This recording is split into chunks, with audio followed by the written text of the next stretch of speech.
السلام علیکم dear students, کیا حال ہیں آپ کے؟ آپ کو یاد ہے لاسٹ لیکچر میں ہم نے IAS 37 کی کچھ باتیں کرنا شروع کی تھی، اور اس میں ہم نے جو سیکھا تھا وہ تھا پروویژن کیا ہوتی ہے. اور پروویژن کے بارے میں نے آپ کو ایک کانسیپٹ کلیئر کیا تھا کہ پروویژن کو بنیادی طور پر ہم دو حصوں میں تقسیم کر لیں. ایک وہ پروویژن جو کہ اگینسٹ ایسٹس ہے، یعنی کہ جس کی وجہ سے there will be a reduction in assets which is also known as contra to assets. وہ کون سی پروویژن ہے؟ وہ provision for doubtful debts and provision for depreciation جو آپ پڑھ چکے ہیں. اور دوسری وہ پروویژن جو ایک لائبلٹی ہے. تو جو یہ لائبلٹی والی پروویژن ہے، this is the provision is پر IAS 37، کیونکہ IAS 37 پروویژن کے بارے میں کہتا ہے کہ provision is a liability of uncertain timing and amount. کہ پروویژن لائبلٹی ہے بھائی. ہاں البتہ یہ ضرور ہے کہ اس کے بارے میں ہمیں نہیں معلوم کہ کب اور کتنی پے کرنی ہے، لیکن ہے لائبلٹی. اور پھر اس کے بارے میں نے مزید کچھ باتیں آپ کو بتائی تھیں لاسٹ لیکچر میں کہ پروویژن ہم کن صورتوں میں کریٹ کرتے ہیں، اور پھر اس کی ریلائبل میجرمنٹ کا ہونا بھی بہت ضروری ہے، جس میں نے آپ کو اگزامپل دی تھی وارنٹی لاسز کی. یاد آیا؟ تو اب آج ان باتوں کو تھوڑا سا آگے بڑھائیں گے. مزید اگلی باتیں سمجھنے سے پہلے میں آپ کے ذہن میں اس وقت جو کچھ تھوڑی سی کنفیوژنز ہیں وہ دور کرنا چاہوں گا. یقیناً آپ کنفیوزڈ ہیں کہ پروویژن اگر لائبلٹی ہے تو جو ہمارے ٹریڈ پیبلز ہیں یعنی کہ کریڈیٹرز ہیں، یہ پروویژن لائبلٹی ان سے کس طرح ڈفرینٹ ہے، یا ہمارے جو ایکریوڈ ایکسپینسز ہیں وہ اور پروویژن فار لاسز ان میں کیا فرق ہے. یہ کلیئر ہونا بہت ضروری ہے. دیکھیے، provision is a liability, fine. اس کے علاوہ بھی چند ایک چیزیں جو ہماری لائبلٹی ہیں انہیں ہم سمجھ کر پروویژن کے ساتھ کمپیئر کرتے ہیں، تب پروویژن کی لائبلٹی ہونے کی سمجھ ہمیں زیادہ اچھی آئے گی. میں پروویژن کی لائبلٹی سمجھانے کی خاطر لائبلٹی کو 3 سٹیجز میں ڈیفائن کیا کرتا ہوں. ایک لائبلٹی جو سرٹن ہے، دوسری لائبلٹی جو ورچولی سرٹن ہے، اور تیسری لائبلٹی جو انسرٹن ہے. When we talk about a certain liability, that certain liability is based on invoices, like your trade payables, your creditors, against which you have either purchased some goods or services, or for which you have accepted an obligation. اور اس obligation کو accept کرتے وقت آپ document کر چکے ہوئے ہیں، تو وہ لائبلٹی ہے certain liability. فار ایگزامپل، آپ نے کچھ فرنیچر پرچیز کیا کریڈٹ ٹرانزیکشن کے تحت. You did not pay for that. ہاں البتہ invoice has been raised for this transaction and you have accepted that invoice کہ جی ٹھیک ہے، ہم اس کی پیمنٹ آپ کو کر دیں گے، ہمیں کچھ مہلت دی جائے. اسی مہلت کے دوران میں بیلنس شیٹ ڈیٹ آ گئی. اب اس بیلنس شیٹ ڈیٹ پر آپ نے رپورٹ کرنا ہے اس ٹرانزیکشن کو، تو آپ ایز اے لائبلٹی اس ٹرانزیکشن کو رپورٹ کرتے ہیں، اور یہ سرٹن لائبلٹی ہے جس کے اگینسٹ انوائس ریز ہو گئی اور اس انوائس کو آپ نے ایکسپٹ کر لیا. دس از یور سرٹن لائبلٹی، جسے آپ پیبلز بھی کہہ لیتے ہیں، جسے آپ کریڈیٹرز بھی کہہ لیتے ہیں. یہ پرچیز آف گڈس کے اگینسٹ بھی ہو سکتی ہے، پرچیز آف سروسز کے اگینسٹ بھی ہو سکتی ہے، پرچیز آف ایسٹس کے اگینسٹ بھی ہو سکتی ہے. سو یہ لائبلٹی ایک سرٹن لائبلٹی ہے. نیکسٹ آتی ہے virtually certain liability. Virtually certain liability وہ لائبلٹی ہوتی ہے جس کے اگینسٹ انوائس ریز نہیں ہوئی، ڈاکیومنٹڈ نہیں ہے کہ جی آپ نے پیسے پے کرنے ہیں، لیکن وہ اتنی قریب ترین ہے ڈاکیومنٹڈ ہونے کے کہ آپ کہتے ہیں بھلے یہ لائبلٹی نہیں ہے لیکن میری لائبلٹی ہے. Virtually certain. میرا خیال ہے آپ اسٹوڈینٹس کو ورچوئل کے معنی سمجھانا کچھ مشکل نہیں ہونا چاہیے. being you are the students of virtual university, آپ کو معلوم ہے کہ ورچوئل کے معنی کیا ہیں؟ جو حقیقت کے بہت قریب ترین ہو وہ ورچوئل ہے. تو جب ہم بات کرتے ہیں ورچولی سرٹن کی, تو ورچولی سرٹن مینس وہ لائبلٹی ابھی ہے تو نہیں ہے لیکن قریب ترین ہے لائبلٹی کے, تو اس کو ہم کہتے ہیں ایکروڈ لائبلٹی. لائبلٹی ایکرو ہو گئی, انوائس ود ان ڈے اور ٹو, اور بالکل چند دنوں کے اندر اندر ہمیں ریسیو ہو جائے گی, لائبلٹی بنتی ہے. اس کے لیے ہم ایکروڈ ایکسپینسز کی ایگزامپل لے لیا کرتے ہیں کہ ہم نے ریپیئر کروا لی, ان ریپیئر کے اگینسٹ اکنامک بینیفٹس حاصل کر چکے, ہمیں معلوم ہے کہ ریپیئر سپوزلی تقریباً 3 لاکھ روپے کی ہم نے کروائی ہیں, لیکن ایگزیکٹلی ابھی انوائس ریز نہیں ہوئی. اب وہ 3 لاکھ روپے انتہائی قریب ترین ہیں ایکچوئل اماؤنٹ کے, کیونکہ پچھلے سال بھی ہم نے جب ریپیئر کروائی تھی تو وہ 3 لاکھ روپے میں اتنی ہی چیزوں کو ریپیئر کروایا تھا, اور اس وقت سے اب تک کوئی ویج ریٹ میں فرق نہیں آیا, یا کوئی ہمارے یہ جو اکنامک پیرامیٹرز ہوتے ہیں انفلیشن وغیرہ کے ریفرنس میں کوئی تبدیلی نہیں آئی. لہٰذا ہمارے ایکسپرٹس نے کہا کہ یہ ورچولی سرٹن ہے کہ آپ کو 3 لاکھ پہ ہی کی انوائس ریز ہوگی, بھلے ایئر اینڈ تک, بیلنس شیٹ ڈیٹ تک ریپیئر کے اگینسٹ انوائس ریسیو نہیں ہوئی, آپ ریپیئرز کروا چکے ہوئے ہیں, پاسٹ ایونٹ ہو گیا, پریزنٹ اوبلیگیشن ہے کہ آپ نے اس کے اگینسٹ پیسے ادا کرنے ہیں, انوائس یا ڈاکیومنٹ آپ کے پاس نہیں آیا, آپ اس کو ایکرو کریں, یہ ورچولی سرٹن لائبلٹی ہے.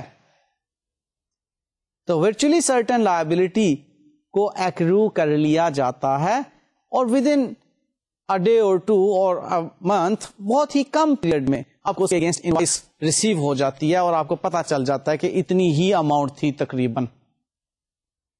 اس کو کہتے ہیں ورچولی سرٹن لائبلٹی.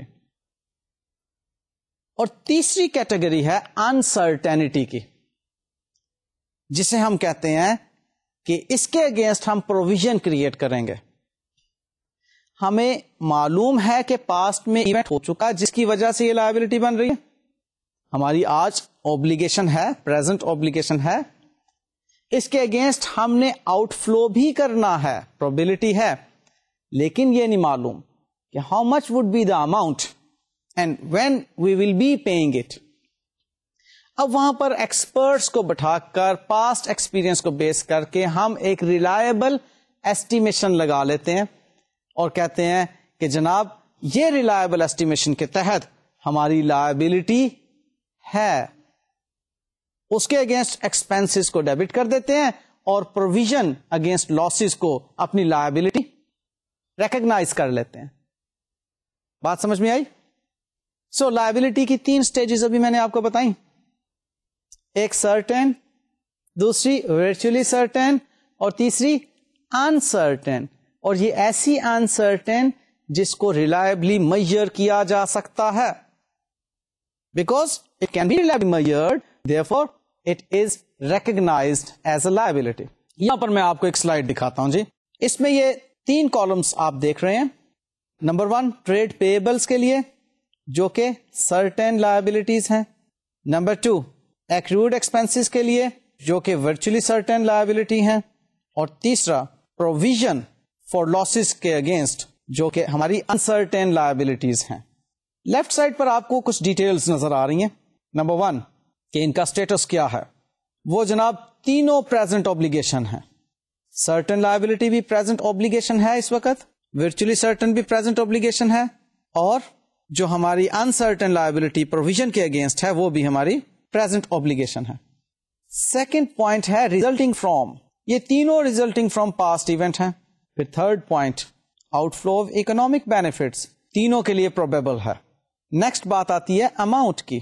جو ہماری ٹریڈ پیبلس کی لائبلٹی ہے اس کے لیے اماؤنٹ سرٹن ہے بیکاز انوائس ریسیو ہو چکی, اور جو ایکروڈ ایکسپینسز کے اگینسٹ لائبلٹی بن رہی ہے اس کی اماؤنٹ ورچولی سرٹن ہے کیونکہ اس کے اگینسٹ انوائس نہیں ابھی ریسیو ہوئی, لیکن ہمیں معلوم ہے کہ اتنی ہی ہوگی اماؤنٹ. اور جو پروویژنس ہیں ان کے لیے اماؤنٹ انسرٹن ہے. ہاں البتہ we can have a reliable estimation for this amount. اب تشریف لائیں آپ ٹائمنگ کی طرف. جو ٹریڈ پیبلز ہیں ان کی ٹائمنگز ہمیں معلوم ہے کہ ہم نے ایک سیٹلمنٹ ٹرمز بنائی ہوئی ہیں, لہٰذا وہ سرٹن ہیں. ایکروئلز کے لیے بھی ورچولی سرٹن ہیں, ہم یہی کہیں گے. اور پروویژنز کے لیے کب انہیں ادا کرنا ہوگا, یہ چیز انسرٹن ہے. اب ان تینوں میں ہم جب اکاؤنٹنگ انٹریز کی بات کریں گے تو وہ ملتی جلتی ہی ہوں گی. As far as certain liability is concerned, یعنی کہ ٹریڈ پیبلز, وی نو ویری ویل کہ اس کے لیے اکاؤنٹنگ انٹری ہوگی پرچیزز ایکسپینس کے طور پر ڈیبٹ اور ٹریڈ پیبلز کریڈٹ. یا آپ کوئی سروسز پرچیز کر رہے ہیں جس کے اگینسٹ انوائس ریز ہو چکی ہے, supposedly repair expenses debit and accounts payable credit, آپ نے کریڈیٹر بنا لیا اس کے اگینسٹ, انوائس ریسیو ہو چکی ہے, تو یہ سرٹن لائبلٹی ہے. اکاؤنٹنگ انٹری پاس کر لیا آپ نے, اس کو لائبلٹی کے طور پر ریکگنائز کر لیا. نیکسٹ بات آتی ہے ایکریوڈ ایکسپینسز کی, اس کو بھی ہم اکاؤنٹ فار کرتے ہیں. ایکسپینس کو ڈیبٹ اور ایکریوڈ ایکسپینس کو لائبلٹی کے طور پر کریڈٹ کرتے ہیں. اسی طرح سے جب ہم پروویژن کی بات کرتے ہیں اگینسٹ ایکسپیکٹڈ لاسز, تو ہم اس پروویژن کے لیے بھی اکاؤنٹنگ انٹری پاس کرتے ہیں. اب اس کی اکاؤنٹنگ انٹری ہوگی کہ ایکسپینس جو بھی ریلیٹڈ ایکسپینس ہے وہ ڈیبٹ اور پروویژن فار لاسز کریڈٹ. اب یہاں پر جو پروویژن ہے دس از آور لائبلٹی, اس کو بیلنس شیٹ میں ہم لائبلٹی کے طور پر شو کر رہے ہیں اور ایکسپینس کو ہم لے کر جا رہے ہیں انکم اسٹیٹمنٹ میں ایکسپینس کے طور پر. سو پروویژن از اے لائبلٹی, جو اس کی ڈیفینیشن میں آپ نے پڑھا تھا, for uncertain timing and amount. ہاں البتہ ٹائمنگ اینڈ اماؤنٹ معلوم نہیں تھی, وہاں پر ہم نے ایکسپرٹس کو بلایا اور اس کی ایک ریلائبل ایسٹیمیشن کر لی. ابھی جو میں نے آپ کو سلائڈ دکھائی اسی سے ملتی جلتی ایک اور سلائڈ بھی آپ کو میں دکھا رہا ہوں. اس میں بھی اب ہمارے پاس سرٹن, ورچولی سرٹن اور انسرٹن کے کالمز موجود ہیں. پریزنٹ obligation تینوں میں ٹک, ریزلٹنگ فرام پاسٹ ایونٹ تینوں میں ٹک, اور probable outflow of economic benefits in future تینوں میں ٹک.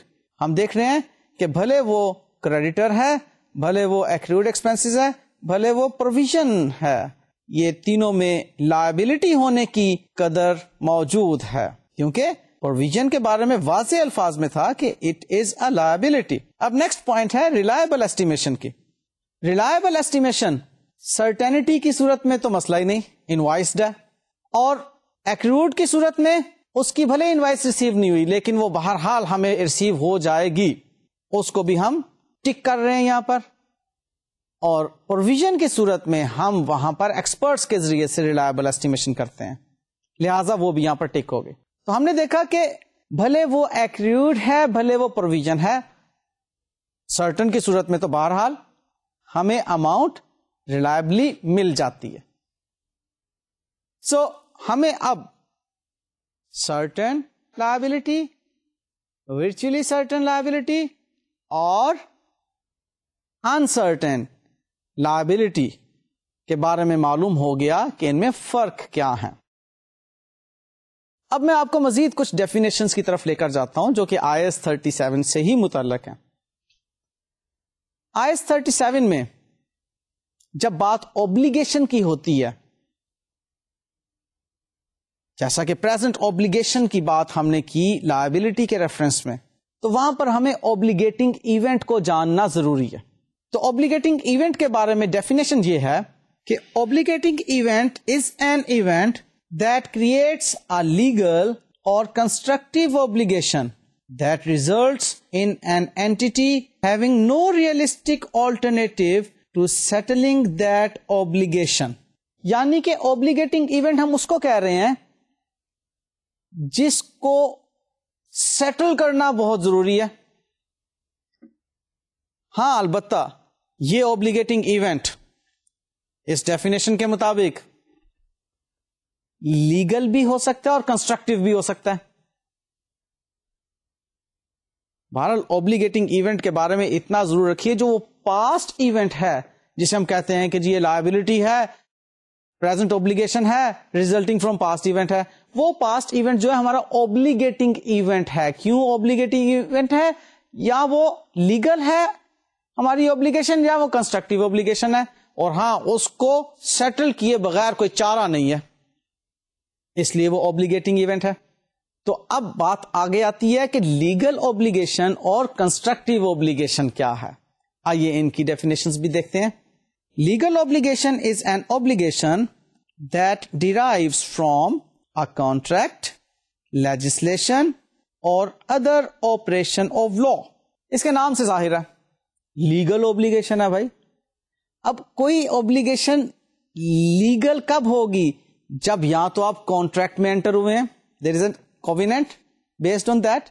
اگر کوئی لائبلٹی ہے تو وہ ایک لیگل اوبلیگیشن ہے, یا کوئی لیجسلیشن ہے. لیجسلیشن آپ سمجھتے ہیں نا, قانون ساز ادارے کے ذریعے سے جو آپ کے اوپر لائبلٹی بنی ہے وہ لیجسلیشن ہے, یا آپریشن آف لا ہے. سمجھ لیتے ہیں اس کو ہم باری باری. بیسڈ آن کانٹریکٹ اور کووننٹ اور ایگریمنٹ, کیا بات ہے کہ آپ نے میرے ساتھ ایک ایگریمنٹ کیا کہ آپ مجھے میرے ایسٹ کو استعمال کرنے کے اگینسٹ 25,000 روپے منتھلی پے کریں گے. اب اس کانٹریکٹ کے تحت آپ جب میرا ایسٹ استعمال کرتے ہیں تو آپ کے اوپر ایک لیگل اوبلیگیشن عائد ہو جاتی ہے کہ آپ نے 25,000 روپیز مجھے پے کرنے ہیں. لائک رینٹ ایگریمنٹ, آپ کا اور میرا یہ ایگریمنٹ ہے, کانٹریکٹ ہے, اس کانٹریکٹ کو آپ ڈیویٹ نہیں کر سکتے. You're bound to pay me 25,000 per month against using my asset. Legal obligation ہو گئی. پھر لیجسلیشن کے اگینسٹ, اب انکم ٹیکس آرڈیننس ایک قانون ہے جو کہ قانون ساز ادارے نے بنایا اور پاکستان کی عوام پر امپلیمنٹ ہو گیا. اب آپ ایک بزنس مین ہیں, پاکستان میں بزنس کر رہے ہیں, تو اس قانون کے تحت انکم ٹیکس پے کرنا آپ کی اوبلیگیشن ہے, لیگل اوبلیگیشن ہے, بیکاز لیجسلیشن نے کہا کہ جی آپ پروفٹس پر ٹیکس پے کریں گے ان قوانین کے مطابق. لیجسلیشن کے تحت آپ کی لیگل اوبلیگیشن بن گئی. پھر آتا ہے آپریشن آف لا. کوئی کورٹ کیس چل رہا تھا, مقدمہ کوئی چل رہا تھا, اس کے تحت آپ پر ایک لائبلٹی امپوز کی گئی.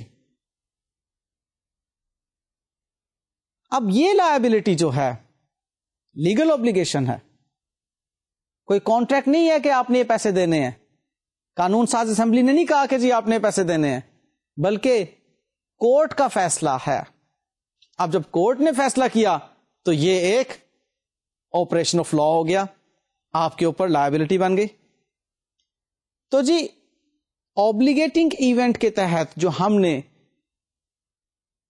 اوبلیگیشنز کی دو کیٹیگریز دیکھی تھی, ان میں پہلی کیٹیگری تھی لیگل اوبلیگیشن, اس کو ہم نے سمجھ لیا. اب نیکسٹ آتی ہے کنسٹرکٹیو اوبلیگیشن.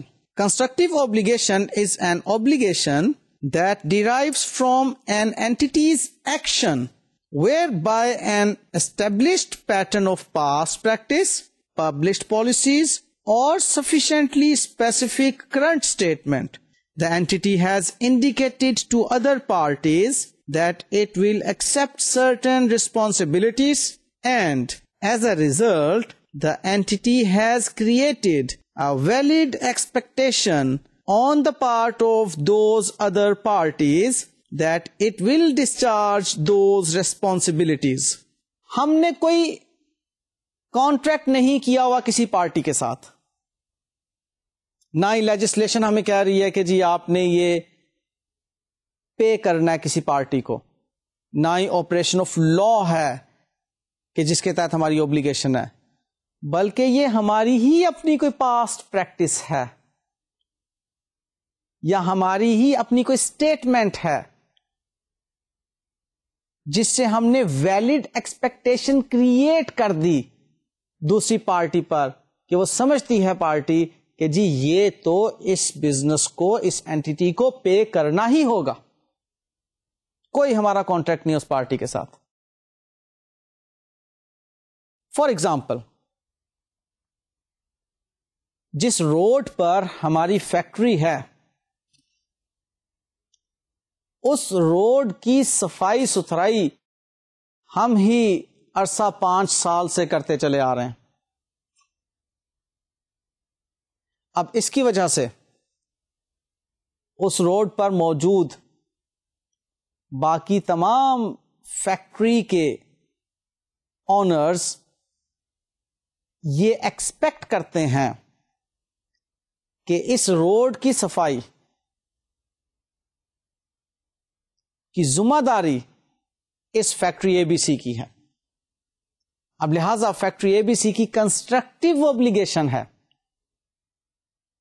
کہ وہ اس روڈ پر جتنی بھی کنٹامینیشن ہوگی کسی بھی فیکٹری کی طرف سے, یا جتنا بھی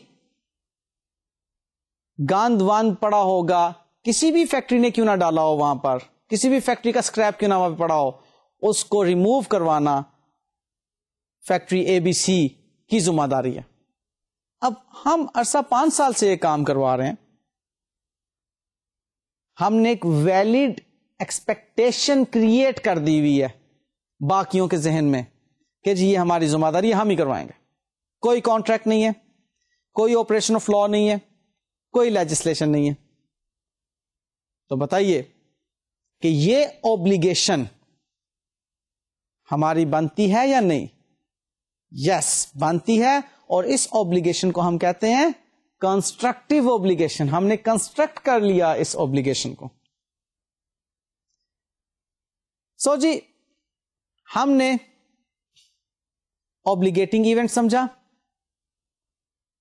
اور اس اوبلیگیٹنگ ایونٹ کی ڈیفینیشن میں ہمیں 2 طرح کی اوبلیگیشنز نظر آئیں, جن میں ایک لیگل اوبلیگیشن اور دوسری کنسٹرکٹیو اوبلیگیشن تھی, اور ہم نے اس لیگل اور کنسٹرکٹیو اوبلیگیشن کو بھی الگ الگ سے دیکھ لیا. اب میں نے پروویژن کے ریفرنس میں ہی آپ سے کچھ باتیں کرنی ہیں.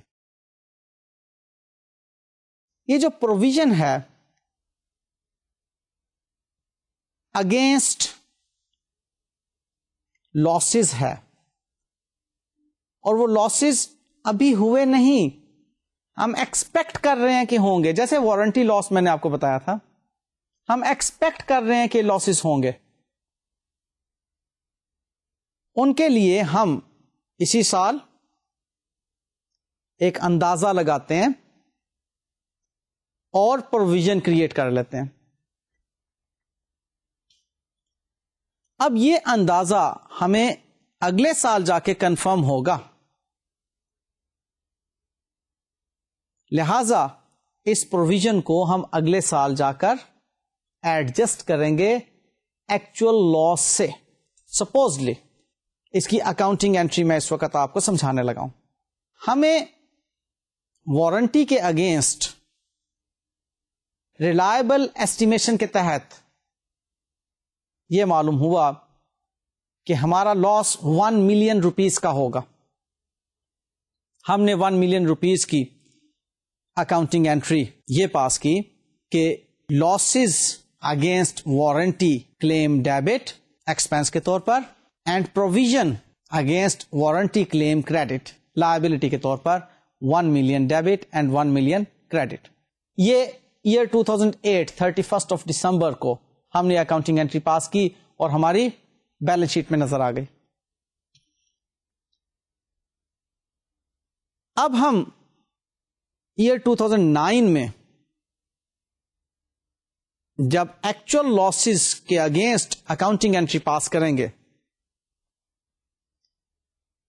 تو وہ کچھ یوں ہوگی کہ ایکچوئل لاسز 1.2 ملین کے ہوئے, وہ وارنٹی کلیم ایکسپینس کے اگینسٹ ڈیبٹ ہو جائیں گے, اور اس کے اگینسٹ ہم نے کیش کریڈٹ کیا کیونکہ ہم نے کیش ادا کیا ان لاسز کے اگینسٹ, 1.2 ملین. اب وہ جو وارنٹی ایکسپینس ہمارا 1.2 ملین سے ڈیبٹ ہوا ہے, اس کے لیے ہم کہیں گے کہ ہم نے تو لاس اگینسٹ وارنٹی کلیمز پچھلے سال 1 ملین سے ڈیبٹ کر دیا ہوا تھا ایئر 2008 میں. اب اسی کے اگینسٹ اگر ہمیں 1.2 ملین کا لاس ان ایکچوئل ہو رہا ہے تو 1 ملین تو ہمیں ایکسپینس میں شو نہیں کرنا چاہیے, بیکاز اس کو پچھلے سال ایکسپینس میں شو کر چکے ہیں.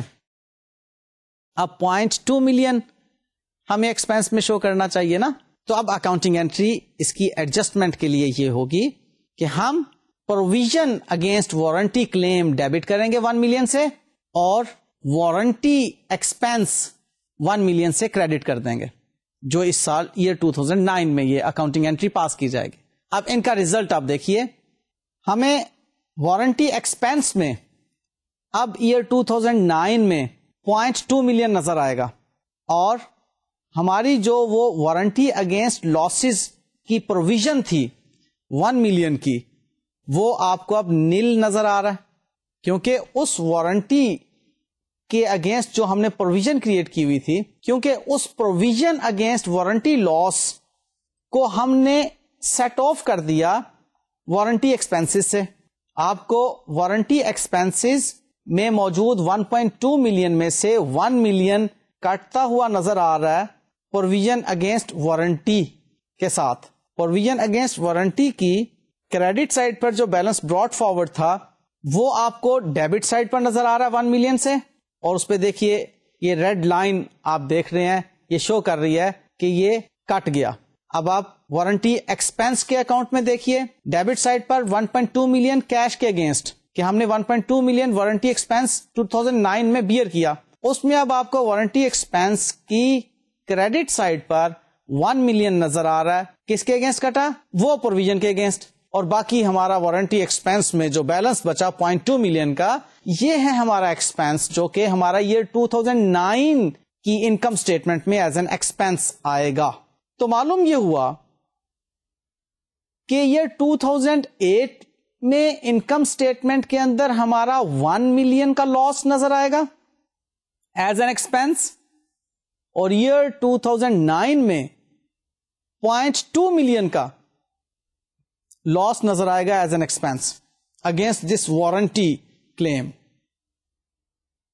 اب وہاں پر 1 ملین کی ہماری پروویژن کے اگینسٹ وہ لاس تھا, یعنی کہ ایسٹیمیشن تھی, ریلائبل ایسٹیمیشن تھی, بیسٹ ایسٹیمیشن تھی, لیکن بہرحال ہے تو ایسٹیمیشن تھی نا, اس کو ہم ایکچوئل انوائسڈ اماؤنٹ تو نہیں کہہ سکتے نا, اور حقیقت میں تھی بھی نہیں وہ انوائسڈ اماؤنٹ. ہمارا اندازہ تھا, غلط ہو سکتا ہے, لیکن انتہائی قریب ترین اور انتہائی بہترین ایکسپرٹس کے ذریعے سے ہم نے وہ اندازہ لگوایا, تو وہ اندازہ 0.2 ملین کم رہا. اس 0.2 ملین کو ہم نے, جب ہمیں معلوم ہوا, اس وقت ایکچوئل ایکسپینس کے against profit and loss account میں, انکم اسٹیٹمنٹ میں ایکسپینس کے طور پر شو کر دیا. یہ ہے جی پروویژن کی اکاؤنٹنگ. کافی حد تک آپ کو سملر لگی ہوگی وہ جو پروویژن فار ٹیکسیشن میں نے آپ کو پڑھائی تھی, اس کے اگینسٹ انڈر پروویژن اور اوور پروویژن کی بات, وہ بھی انفیکٹ یہی اکاؤنٹنگ ہے کہ وہاں پر بھی ہم نے پروویژن فار انکم ٹیکس جو لیا تھا ایک اندازے کی بنیاد پر لیا تھا, اور اس کو بھی ہم نے ایکچوئل انکم ٹیکس ایکسپینس کے ساتھ پھر سیٹ آف کیا تھا, اور انڈر پروویژن یا اوور پروویژن کو کرنٹ ایئر کے ایکسپینسز میں ایڈجسٹ کیا تھا. اب یہاں پر بھی یہ جو ہم نے کیا پروویژن فار وارنٹی لاسز, اس کا بھی کیس یہی ہے کہ جو ایکچوئل ایکسپینس جب پتا چلے گا تو اس کو ہم اس پروویژن کے اگینسٹ ایڈجسٹ کریں گے. اگر زیادہ ہے ایکچوئل ایکسپینس تو جتنا زیادہ اس کو اسی سال میں ایکسپینس آؤٹ کر دیں گے, کم ہوگا تو اس کو ریورس کر دیں گے. لائک یہاں پر 0.7 ملین بھی آپ کا لاس ایکچوئل ہو سکتا تھا. اب وہ 0.3 ملین جو پروویژن باقی بچ گئی, اگر آپ سمجھتے ہیں کہ اب اس کی ضرورت نہیں ہے تو اس 0.3 ملین کی پروویژن کو ریورس کر دیں گے, یعنی کہ پروویژن کو ڈیبٹ کر دیں گے, اور وہ جو لاس اگینسٹ وارنٹی ہے اس کو کریڈٹ کر دیں گے. یہاں پر ایک بات سن لیجیے اچھی طرح سے, یہ جو انٹری ابھی آپ نے دیکھی اسکرین پر کہ ہم پروویژن کو ڈیبٹ کر رہے ہیں 0.3 ملین سے اور لاس اگینسٹ وارنٹی کو کریڈٹ کر رہے ہیں، یہ لاس اگینسٹ وارنٹی انکم میں کبھی نہیں لکھنا، انتہا درجے کی گناہگاری والی بات ہے. بالکل یہ پروویژن کو آپ ریورس کر رہے ہیں، انکم کاہے کی ہو گئی؟ آپ کو انکم کی ڈیفینیشن کیا بتائی تھی کہ انکم یا ریونیو ہے یا گین ہے. اس پروویژن کو آپ انکم کبھی قرار نہیں دیں گے. ہاں اس کو آپ کرنٹ ایئر کے ایکسپینسز میں ریورس کر کے شو کریں گے with in brackets. Current year کے ایکسپینسز کو ضرور کم کر رہی ہے لیکن انکم ہرگز ہرگز ہرگز نہیں ہے. یہ فالو کیا میری بات کو؟ تو ریورسل آف پروویژن کس صورت میں ہوگی؟ اگر that provision is no more required, ہم اس کو ریورس کر دیں گے. یہاں پر ایک اور بات اسٹینڈرڈ کہتا ہے، بہت اہم بات. اسٹینڈرڈ کہتا ہے کہ آپ نے جس مقصد کے لیے پروویژن کریٹ کی، آپ نے اس ہی مقصد کے لیے اس پروویژن کو استعمال کرنا ہے، کسی اور مقصد کے لیے اس پروویژن کو استعمال نہیں کرنا. آپ نے پروویژن کریٹ کی وارنٹی کلیم کے لیے، تو اب وارنٹی کلیم کے لیے ہی جو ایکچوئل ایکسپینس ہوں گے اس پروویژن سے میٹ ہوں گے. اگر پروویژن باقی بچ گئی، جیسا کہ 0.3 ملین ہماری بچ گئی پروویژن، آپ اس 0.3 ملین کی پروویژن کو نہ تو انکم ٹیکس ایکسپینس کے لیے استعمال کر سکتے ہیں، نہ ہی آپ کسی اور پروویژن فار لاسز کی اگینسٹ استعمال کر سکتے ہیں. آسان اگزامپل آپ کو اگر میں دوں، آپ نے فرض کر لیں کچھ پیسے ریزرو رکھے کہ جی نیکسٹ ویک میرے فرینڈ نے آنا ہے تو میں نے اس کے لیے یہ پیسے خرچ کرنے ہیں. ان میں سے کچھ پیسے بچ گئے تو آپ ان پیسوں میں سے اپنی پڑھائی کی کتابیں نہیں خریدیں گے، یہ اجازت نہیں ہے. آسان کرنے کے لیے میں نے اگزامپل دی ہے. وہ جو پیسے بچ گئے اس کو آپ نیکسٹ ویک اگر کوئی اور فرینڈ ایکسپیکٹ ہے، آپ ایکسپیکٹ کر رہے ہیں کہ نیکسٹ ویک ایک اور فرینڈ نے آنا ہے، اس کے لیے تو استعمال کر سکتے ہیں لیکن پڑھائی کی کتابوں کے لیے استعمال نہیں کر سکتے. یہ ہے پروویژن کا کانسیپٹ. جس مقصد کے لیے آپ نے پروویژن کریٹ کی ہے وہ ہے وارنٹی کلیمز. اس پروویژن کو آپ وارنٹی کلیمز کے لیے تو استعمال کر سکتے ہیں، کسی اور لاس کے اگینسٹ آپ استعمال نہیں کر سکتے. فالو کیا اس بات کو؟ لے جی، یہ چند ایک باتیں تھی آپ کی جو کہ پروویژن سے متعلق میں نے بتانی تھی. اب اسی اسٹینڈرڈ میں کنٹینجنٹ لائبلٹی بھی موجود ہے. بہت اہم کانسیپٹ ہے کنٹینجنٹ لائبلٹی کا، اور ایک جگہ پر تو بہت ہی باریک سا فرق ہے جو کہ سمجھ میں آ جائے تو ہمیں پروویژن اور کنٹینجنٹ لائبلٹی کے درمیان کوئی کنفیوژن نہیں رہتی. Otherwise provision and contingent liability عموماً کنفیوز کر دیا کرتے ہیں اسٹوڈینٹس. وہ فرق ہے ریلائبل ایسٹیمیشن کا. لیکن اس سے پہلے میں آپ کو کنٹینجنٹ لائبلٹی کی ڈیفینیشن کلیئر کر دوں، پھر ہم اس سے متعلق اگلی باتیں بھی ضرور کریں گے. تو آئیے ڈیفینیشن دیکھتے ہیں. A contingent liability is a possible obligation that arises from past events and whose existence will be confirmed only by the occurrence or non-occurrence of one or more uncertain future events not wholly within the control of the entity.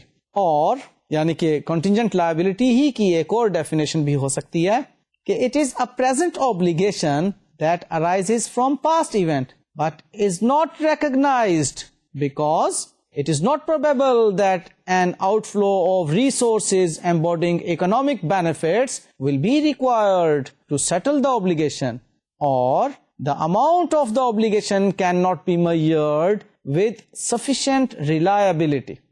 پریشان ہو گئے کہ بڑی مشکل liability کی سر نے definition بتا دی، contingent liability تو پلے ہی نہیں پڑی، پتہ نہیں کیا بول گئے.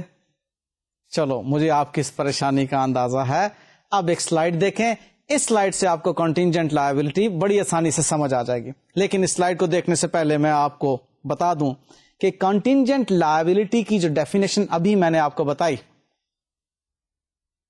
اس ڈیفینیشن میں کنٹینجنٹ لائبلٹی کو سمجھنے کے لیے آپ یہ ذہن میں رکھیں کہ کنٹینجنٹ لائبلٹی پاسبل اوبلیگیشن بھی ہو سکتی ہے اور پریزنٹ اوبلیگیشن بھی ہو سکتی ہے.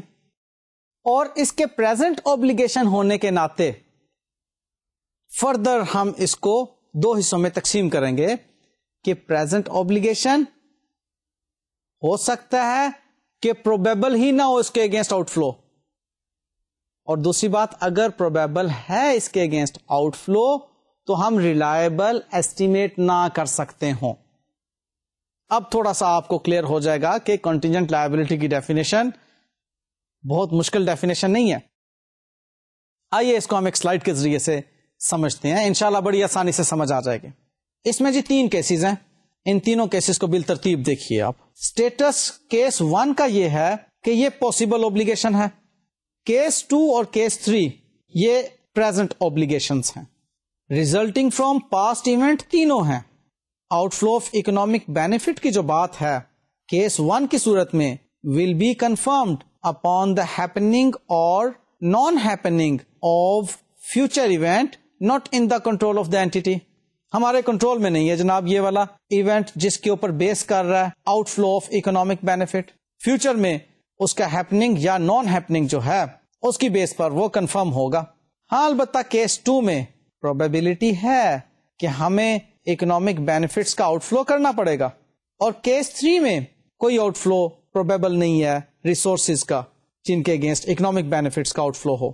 As far as amount is concerned case 1 میں فیوچر ایونٹس ریموٹ نہیں ہے اماؤنٹ کے ہر ریفرنس میں, ہمیں بہرحال اماؤنٹ معلوم ہو جائے گی. ریموٹ مینز بہت دور نہیں ہے اماؤنٹ کی کیلکولیشن, ہم آسانی سے اماؤنٹ کو کیلکولیٹ کر سکیں گے. اور اسی میں فردر ایک بات ہو سکتی ہے کیس 1 میں ہی اماؤنٹ کے ریفرنس میں کہ فیوچر ایونٹس آر ریموٹ. وہ ایونٹ جس نے اماؤنٹ ڈیٹرمن کرنی ہے وہ ریموٹ ہے. ریموٹ مینز دور, بہت دور. اب کیس 2 میں ہم نے دیکھا تھا کہ اکنامک بینیفٹ کا آؤٹ فلو پروبیبل تو ہے لیکن amount can not be measured reliably, ہم اماؤنٹ کو ریلائبلی میجر نہیں کر سکتے. اور کیس 3 میں outflow of economic benefits probable نہیں تھے. اب اس کا پروبیبل نہ ہونا جو ہے وہ ریموٹ نہیں ہے. یہ ایک پوائنٹ ہو سکتا ہے, اور دوسرا پوائنٹ یہ بھی ہو سکتا ہے کہ وہ ریموٹ ہے, کہ بہت دور ہے, کئی سالوں کے بعد ہمیں معلوم ہوگا کہ یہ چیز پروبیبل ہے اور اتنی اماؤنٹ دینی پڑے گی. اور ٹائمنگ تینوں کے کیس میں انسرٹن ہے. اب جناب ان کا ساتھ ہی اکاؤنٹنگ ٹریٹمنٹ بھی آپ دیکھ لیجئے کہ اگر کیس 1 ہو تو کنٹینجنٹ لائبلٹی کو ڈسکلوز کیا جائے گا نوٹس کی صورت میں فائنینشل اسٹیٹمنٹس کے اندر. یہ کس صورت میں ہے؟ اگر وہ فیوچر ایونٹ جس پر بیس کر کے ہم نے اس کو کنٹینجنٹ لائبلٹی قرار دیا ہے وہ ریموٹ نہیں ہے. اے کو اے کے ساتھ کمپیئر کیجئے پلیز. اور اگر یہ فیوچر ایونٹ ریموٹ ہے تو ڈو نتھنگ, ہمیں کوئی ڈسکلوجر بھی دینے کی ضرورت نہیں ہے کنٹینجنٹ لائبلٹی کے ریفرنس میں. اب آپ کیس 2 پر تشریف لے آئیں. کیس 2 میں تھا جی پروبیبل ہے اس کا آؤٹ فلو لیکن ہم اس کو ریلائبلی میجر نہیں کر سکتے. یہاں اس بات کو ذرا سمجھ لیجئے کہ پروویژن کے کیس میں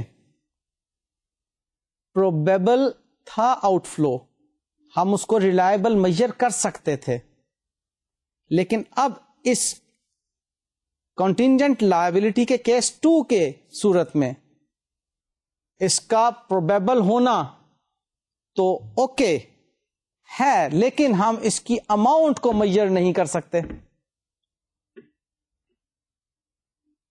لہذا ہم کہتے ہیں کہ یہ کنٹینجنٹ لائبلٹی بن گئی. اب اس کو ڈسکلوز کریں گے. یہ وہ باریک سا فرق ہے جو میں نے آپ کو کہا تھا کہ پروویژن اور کنٹینجنٹ لائبلٹی میں. پروویژن کے کیس میں پروبیبلٹی ہے, کنٹینجنسی کے کیس میں بھی پروبیبلٹی ہے, لیکن پروویژن کے کیس میں ہم اماؤنٹ کو ریلائبلی میجر کر لیتے ہیں, کنٹینجنٹ لائبلٹی کے کیس میں اماؤنٹ کو ریلائبلی میجر نہیں کر پاتے, اس لیے ہم اس کی اکاؤنٹنگ نہیں کرتے, یا یوں کہہ لیں اس لیے ہم اس کو ریکگنائز نہیں کرتے لائبلٹی کے طور پر, بلکہ ہم اس کو صرف ڈسکلوز کر دیتے ہیں نوٹس میں. اور کیس 3 کی صورت میں پھر وہی ریموٹ اور ناٹ ریموٹ کی بات آ جائے گی کہ اگر ریموٹ نہیں ہے تو ڈسکلوز کریں گے, اگر ریموٹ ہے اس کی پرابیلٹی تو ہم ڈسکلوجر بھی نہیں دیں گے. یہاں پر میں آپ کو ایک اور سلائیڈ شو کر دوں, مزید اچھا کلیئر ہو جائے گا آپ کو. یہ سلائیڈ آپ نے پہلے دیکھی تھی, اس میں ہم certain liabilities, virtually certain liabilities اور انسرٹن لائبلٹیز کی بات کر رہے تھے. اب اسی کو میں ایکسٹینڈ کر رہا ہوں کنٹینجنٹ لائبلٹیز کے لیے بھی. اب دیکھیے جی, اس کو ان فل دیکھ لیتے ہیں ہم ایک مرتبہ. اس میں اب پریزنٹ اوبلیگیشن آپ دیکھ رہے ہیں سب کیسز میں ٹک ہو رہی ہے, سوائے لاسٹ کیس جس میں کہ پاسبل اوبلیگیشن ہے, وہ پریزنٹ اوبلیگیشن نہیں ہے. پریزنٹ اوبلیگیشن کا مطلب ہے obligation on the date of balance sheet exist کرتی ہے. پاسبل اوبلیگیشن کا مطلب ہے کہ ابھی وہ اوبلیگیشن ایگزسٹ نہیں کرتی, ابھی ہماری اوبلیگیشن نہیں ہے.